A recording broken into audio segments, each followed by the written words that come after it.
Hello, everybody, and welcome to another episode of Inside Guns with your host, me, the Yankee Marshal. A couple of days ago, I made a video about how to choose a home defense gun. And since I've made that video, a lot of people have been asking me, well, what do you choose for a home defense gun? Well, in my case, I don't really choose a home defense gun. I do have shotguns in the bedroom, living room, and in the office in the house. But as far as what gun sits loaded next to my bed, it's just my carry gun.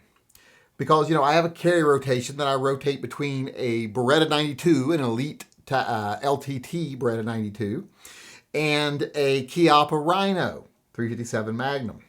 And I also have a 629 that I rotate in every now and then, but that's only if I'm going to be out in the woods. So one of those guns is pretty much always sitting on my nightstand loaded, because if I'm carrying the other one is sitting there. I don't have small kids in the house. I don't have a place where strangers come and go or anything. So gun is perfectly safe sitting on my nightstand. So whichever one I'm carrying, the other one's laying there. At night, they're kind of both laying there. One off to the side and one right next to me. So that's what I do for a home defense gun other than the shotguns, because I live on acreage. So I might have to go outside sometime because I don't live in an apartment. I actually have property. I might have to go out and see what's going on. So shotguns are there also. But since people were asking me, what would you choose for a home defense gun? I thought, well, we'll do a top 5 list here. And today I'm going to do a top 5 list of what guns would I personally choose as a home defense gun if I was going to have a dedicated one. All right, everybody, before I actually get into the list here, I want to do a little disclaimer. I want to make sure everyone knows these are just the guns I would choose. If it's not what you would choose, great. If you've got something else you would choose, put it in the comments section. People would probably love to hear what you would choose. But these are my opinions. I also want you to pay attention to what is on this list and what is not on this list. And at the end of the list, we'll talk a little bit about the things that are not on there and why they're not on there. And with that being said, let's go ahead and get started here with number 5. All right, at number 5 is a gun that might surprise some people, but remember, this is an HD gun, not a carry gun. So we don't have to sacrifice weight, because weight actually absorbs more recoil. And since we're not going to be carrying this all day, and we're not going to be having to hold it up a long time, we don't have to worry about fatigue, having a gun that's a little heavier is a good idea in my opinion.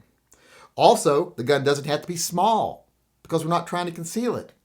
So therefore, it can be a bigger gun that we can more easily get 2 hands on and control more easily. The size combined with the weight makes it a much easier gun to shoot.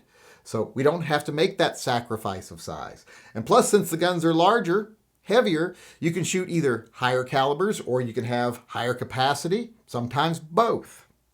So at number 5 on this list, taking those things into consideration, is the Walther Q5 Match steel frame. If you're not familiar with this gun, it's basically an all-steel version of their match version of the Walther PPQ. It's much like their other polymer frame striker fired guns, except it is all steel. So it is heavier. It's a big gun. It's easier to get a grip on, handles recoil really well, and it holds 16 rounds of 9mm. Don't think you're going to need much more than that. 9mm is a very capable caliber, especially up close, like in a home defense situation. So this gun would be a perfect choice for anybody, in my opinion. I would definitely use it as a home defense gun. Maybe you would too, because like I said, good quality gun, nice and heavy, nice and large capacity, and a pretty reliable and dependable caliber there from a reliable gun maker. So this gun, the Q5 Match steel frame from Walther, is number 5 on my list. All right, at number 4, I'm going to do something I don't usually do. I'm going to include a gun that I'm not quite sure is still in production, but it is a really good gun for home defense, and there's still a lot of them out there. So if you want to get one, you probably still can. And this gun is the Sig Sauer P227. The 227 is much like a lot of the rest of the P series in that it is a aluminum frame, stainless steel slide, double action, single action gun with a decocker. That way you have that long, heavy pull for your first shot, and then you have lighter pulls after that. So great gun, especially for not having that misfire if you get startled in the night by someone who you think is not supposed to be there, but it turns out it's someone that can be there. You're less likely to have that misfire by putting your finger on a light trigger because of that heavy double action first pull. So I think this is a great gun. And it's a double stack 45 ACP. 45 ACP up close is nothing to laugh at. Not that it's anything to laugh at moderate distances either. But up close, it'll definitely get the job done. And like I said, since this is double stack, it holds 10 rounds. I do believe the magazine's 10 rounds, so it might be 10 plus 1. I'd have to check on that. But I think it's 10 plus 1 for 11 rounds of 45 ACP. And if it is just 10, don't skewer me here because I'm going from memory, and my memory ain't what it used to be. But still, I do remember enough about the 227 to know it's a great gun. In fact, I've still got one. That's the only reason I still remember. But that, for the reasons I just stated, is why the Sig Sauer P227, that double stack 45 ACP, is number 4 on this list. All right, at number 3 is the only wheel gun on the list. And it is the Ruger GP100 10 millimeter revolver. And the reason I'm choosing 10 millimeter is because I think it's a better round for home defense for reasons we'll go into here in a few minutes at the end of this video. This is a 6-shot revolver, a very reliable gun. This would be perfect for people who prefer revolvers and prefer that simple, reliable nature of revolvers. And it's still a good caliber, 10 millimeter. That is an excellent semi-automatic caliber. In fact, I consider it like the peak self-defense caliber for semi-automatic calibers.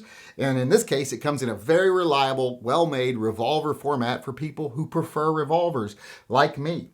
This would be a great choice for me for a home defense gun. If I was someone that was going to choose a gun to be dedicated for home defense, this is one I would definitely choose. And that's why it's number 3 on this list, the GP100 10 millimeter. All right, at number 2, we have another SIG and we have another 10 millimeter. And it's another P-series gun also. It is the P220, especially the Elite 220 in 10 millimeter, the double action, single action model. The one I have is the two-tone, and I think it is a great looking gun, but it's also a double action, single action gun, which has that heavy trigger pull at the beginning and then lighter trigger pulls afterwards. And it's in 10 millimeter. And this is an 8+1 for 9 rounds of 10 millimeter. I can't imagine very many threats you're going to face up close in the home where you're going to have time to fire off 9 rounds.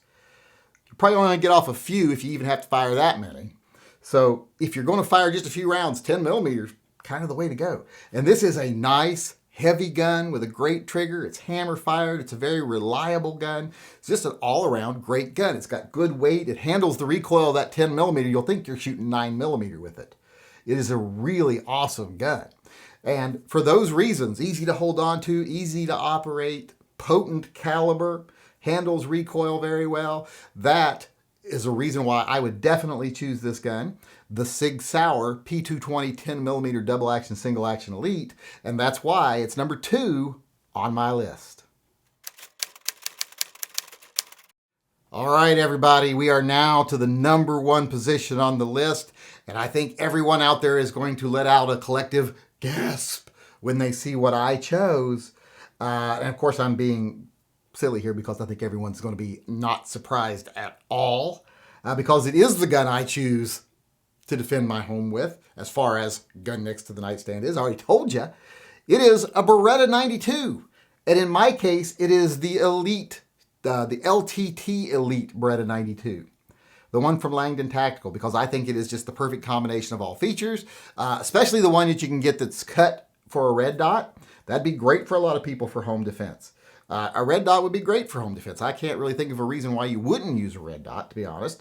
But you don't really need one because up close, you're probably just going to be doing point and shoot anyway. So it's not a big deal, but it's one of those things that if you're going to have it, why not? If you can have it, why not have it? So that's my choice. It's 16 rounds of 9mm with the standard magazines. You can get up to 19 rounds of 9mm in this gun. And like I said, 9mm up close and personal, especially if you got like solid copper rounds or something, that's going to make Swiss cheese out of somebody that isn't supposed to be there. But since this gun also is a decocker, double action, single action gun, you still have that heavier first pull. So that if you're like, you're not accidentally activating a really light trigger because you're startled by your kid who's normally at college who decided to come home for a mental health break and he's raiding the fridge at 2 o'clock in the morning and you catch them. So I always take that into account for home defense because a lot of times when you think there's somebody in your home that shouldn't be, it turns out that they should be. You just weren't expecting them. So always keep that in mind when you're thinking about home defense. Home defense is definitely not a shoot first, ask questions later situation where you could really face some tragedies. And these guns that have the heavier first trigger pull, I think are better suited for home defense. That's why there's so many of them on here, like the revolvers and the double action, single actions. And that combined with the fact that it is my favorite semi-automatic gun made, and the Langdon tactical version is just an awesome version of it. And any 92 you get is going to be a good version as far as I'm concerned, especially the new 92X models. All of these are going to be great options for home defense. And all of those things there, combined with years of reliable service and being a beautiful gun on top of that, a good barbecue gun, all those things combined makes the Beretta 92, in my case, the Langdon Tactical Elite model, makes that number one on my list of guns I would choose for home defense if I was to choose a dedicated gun. All right, everybody, now that we've done the list, let's talk about the guns that weren't on there. The first thing you're going to notice that wasn't on there is polymer guns. And that's because there's no reason for polymer guns for home defense. Polymer is for two things and two things only: lightening a gun and decreasing the cost of making the gun. That's it. That makes them perfect for carry, but not great for home defense, because for home defense, like I said, a heavier gun is better. It absorbs recoil better. You're not going to get fatigued holding it up. Even a small child can hold up an all-metal gun for a few minutes. So you don't want polymer. You want all metal. You want that extra weight. That's why there's no polymer guns on the list. The other thing you're going to notice that's not on the list is revolvers. The reason for that is caliber. And the reason the caliber is a concern here is because there are some calibers I just don't think are as good for indoors. 44 Magnum, 357 Magnum, not really good for shooting indoors. They're a little loud. Now, I'm not as worried about it. My hearing's already screwed up, and I'm trying to be child-friendly here. But I'm sure you don't want to have tinnitus like I have. So you probably don't want to be shooting 357 Magnum in a hallway. It's very loud. 10 millimeters getting to be pretty loud in a lot of these guns, but it's still nowhere near 357 Magnum. You don't want to be firing those things in an area where you might damage your hearing. And plus, it might disorient you. If you miss with that first shot, you might be disoriented firing such a loud gun in a tight space. That gives the person that you're shooting at time to retaliate. You don't want that to happen. Now, I know a lot of people will say, well, put on electronic ear wear. I have never found any electronic earwear that is, one, reliable enough for me to know the batteries aren't going to be dead in it if I need it, and two, that give me the same ability to tell where sound is coming from that I have with my naked ears. And I am not going to give up one of my most important senses, especially if it's in a dimly lit area, of telling where something's coming from. That's my own natural ability to hear. Now, I know there are some here muffs that say, well, we still give you directional hearing, and I have some. Doesn't come close to being as good as just using your ears.